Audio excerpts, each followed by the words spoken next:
And now it's time for Talking Trade with Sandi Siegel and Ken Waslick, sponsored by the Dairy Farmers of Wisconsin, Carroll University, and Michael Best Strategies.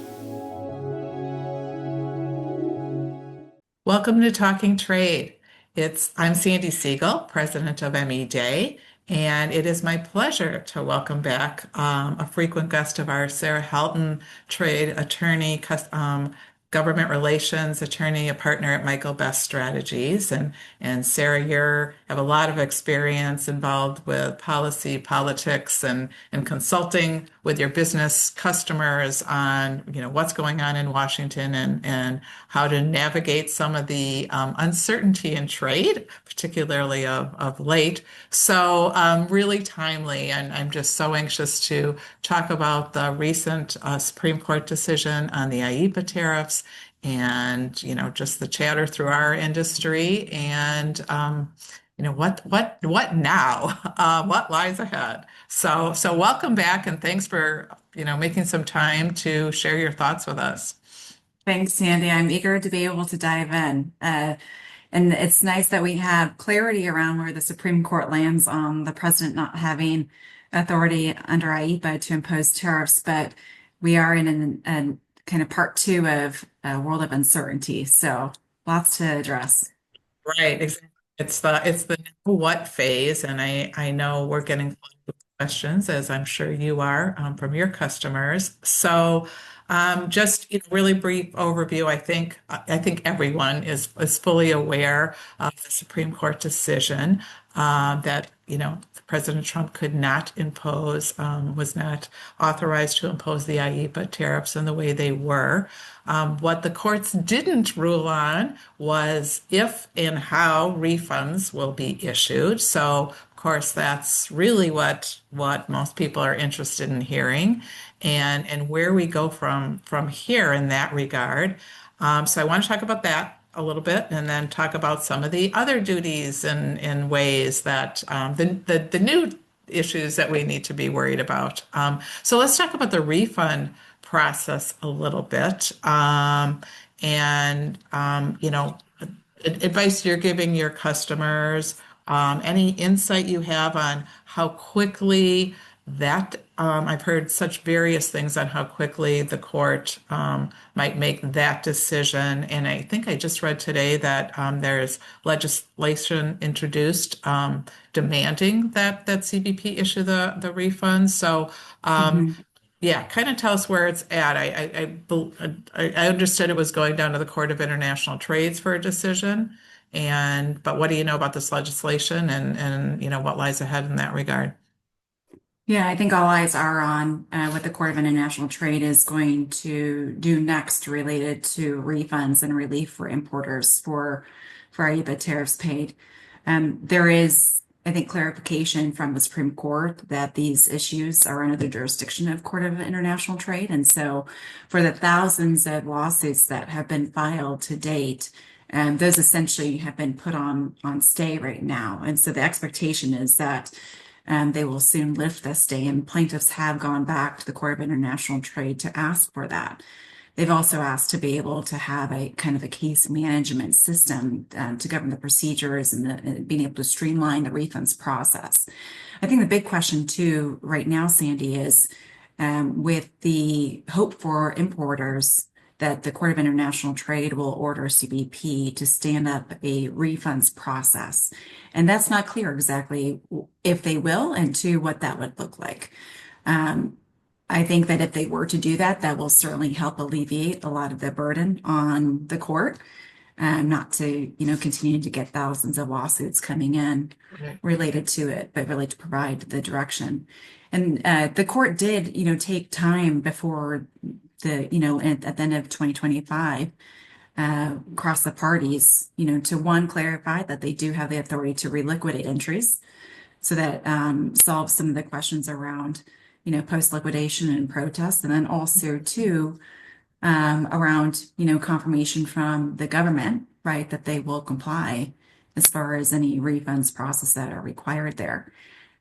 So with where we're facing now, one thing, Sandy, and I'm sure you're working with your clients too, is, what is available to importers at this point in time related to refunds. So considerations around post-summary corrections, considerations around, protests, and then also too, for those that are taking very conservative positions, considerations around, joining and filing a lawsuit before the Court of International Trade.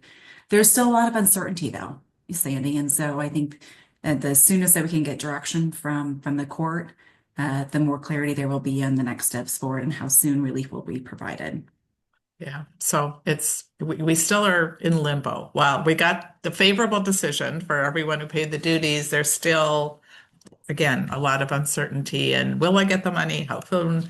And I've heard several times the reference and analogy to the when harbor maintenance fee was that lawsuit, and I think that took 5 years to issue refunds once that was found to be unlawful. So I'm pretty certain that most of our customers do not want to hear that it's going to be a 5-year window to get refunds. But we're talking billions and hundreds of thousands of entries. So yeah, it's an extraordinary process to try to understand and how they're going to approach. So I guess we continue to stay tuned in that regard.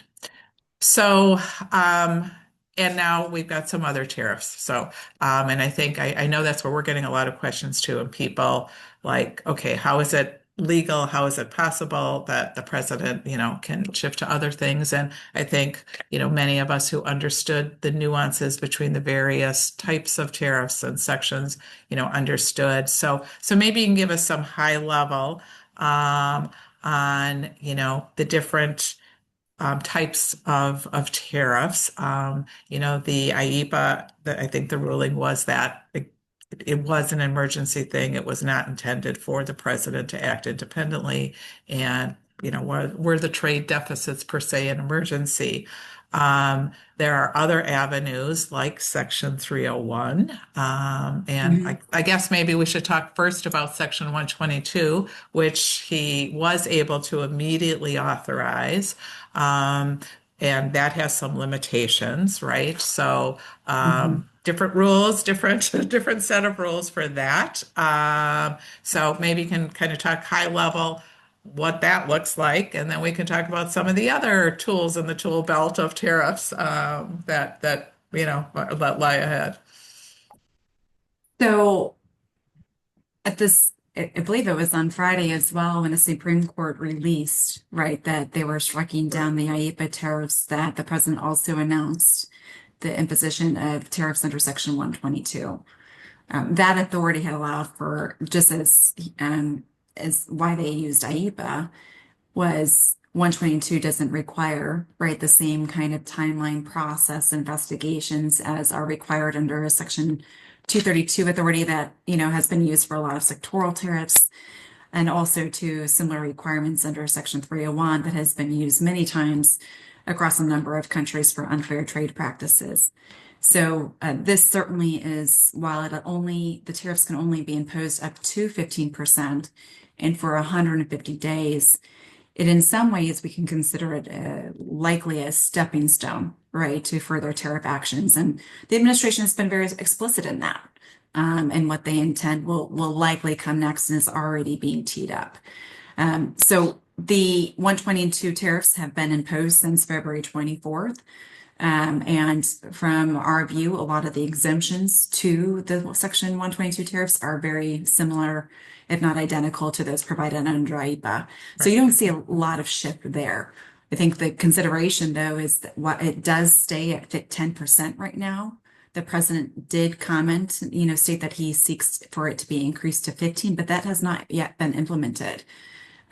So do you have any thoughts on that? Because he doesn't need approval from Congress, right? And I mean, it was a Truth Social post right after the 10, it's going to 15. So I'm curious why it hasn't happened. I mean, most of the other Truth Social posts have, come to reality. So is it a bargaining chip, or any thoughts on that?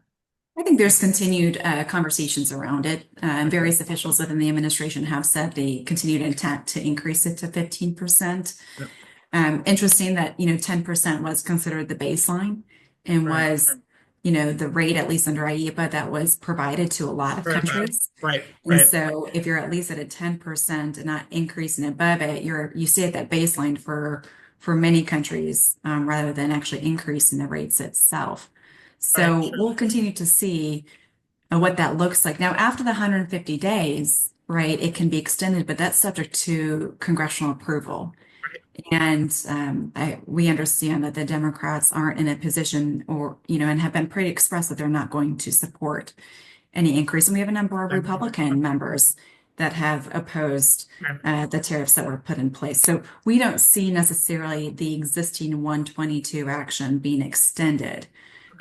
So how is the administration? The big question is, how are they going to utilize either existing 301 investigations on certain countries and also to potential new ones? What was interesting, Sandy, though, is the general counsel for USTR, her commentary around the utilization of the Section 301 authority was, listen, the intention is not to secure revenue for it, right? It's not the revenue grab, it's a leverage position. Right. So we have the Section 301 has been used a number of times under the president's administration, and we've seen particular targets, for China on a number of investigations. Some of those have essentially been said terminated as a part of the U.S.-China trade deal, but they could resume, right? We have Section 301 on intellectual property for China is still in existence. A review of the phase 1 trade agreements with China is still under review. 301 Brazil, for a lot of their digital trade and practices is under review. You had a number of countries launched for digital trade services practices under his first administration. So this has been a tool that the administration is very familiar with utilizing. And sometimes it has resulted in tariffs. Other times it has resulted in negotiations with our trading partners to address those practices.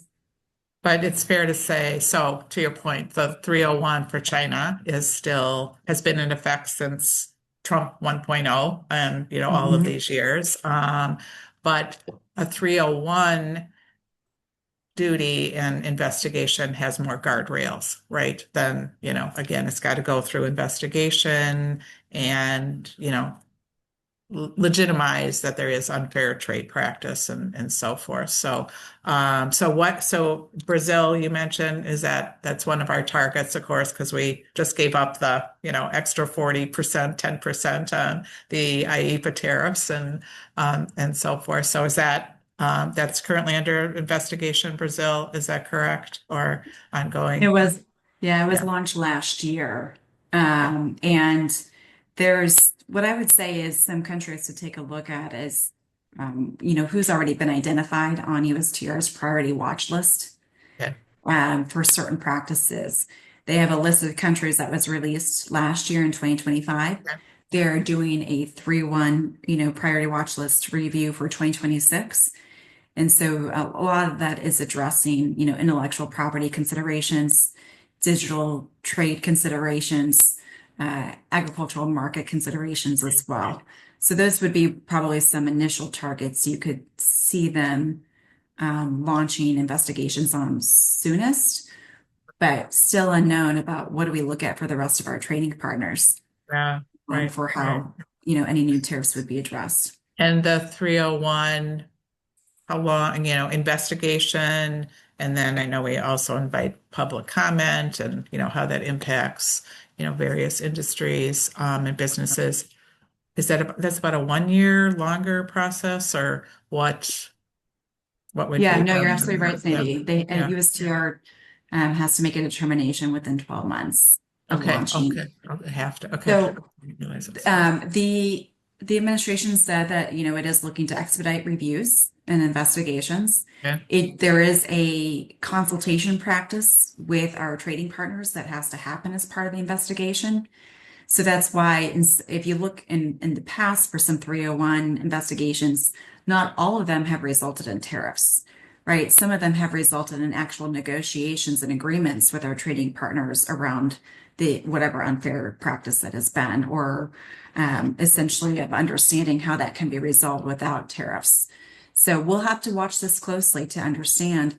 But Sandy, you made a comment around the notice and comment process. That is an exceptional opportunity provided under Section 232 and 301 that is not provided, right, as we saw under IEPA, where Right. public stakeholders have a opportunity to engage, through a more formal process than it is provided under other authorities, and not to underestimate the opportunity to educate and inform Right. perspective around various industries and how they're impacted. Right, which I'm sure is something you're on the ground seeing and hearing and All the time. encouraging. Right. And we try to get those notices out to our importers on, you have an opportunity, you have a voice, and if it's really impacting your industry, to reach out to your politicians and so forth. So talked about 301, 232 again comes with some guardrails and opportunity to comment, investigation, different branch of government, and that's the security threat, but a similar time frame as 301. Is that often also like a year on 232 investigations, or is that have a different timeline? Yeah. So the 232, you're right. It's in the name of national security. It is, as we've seen, has been more sectoral focused. Right. The administration has utilized Section 232, I think, more than any other administration. And you can see that firsthand by how many investigations are currently underway and still have yet to conclude or result in tariffs yet. But it is not more than 270 days that the investigation has to happen, and then recommendations to the president. And then, of course, the president having the authority to proceed forward. One thing to note around the 232s, it's very interesting because the new aspect around the 232s, because they are sectoral, is how broad they can make them by including now in a lot of investigations derivatives.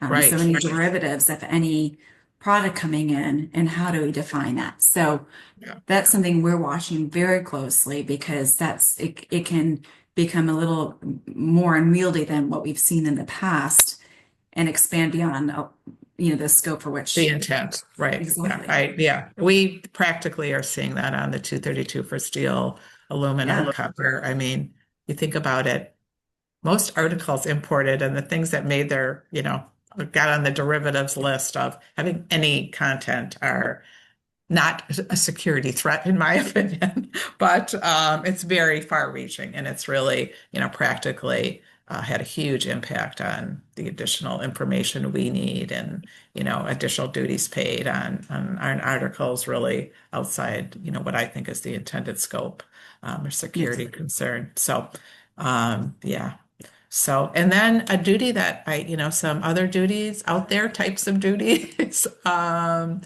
that on the table. 201, we haven't seen a lot of that. I think solar panel, certain industries, anything on the watch list we should be worried about, industries being impacted domestically.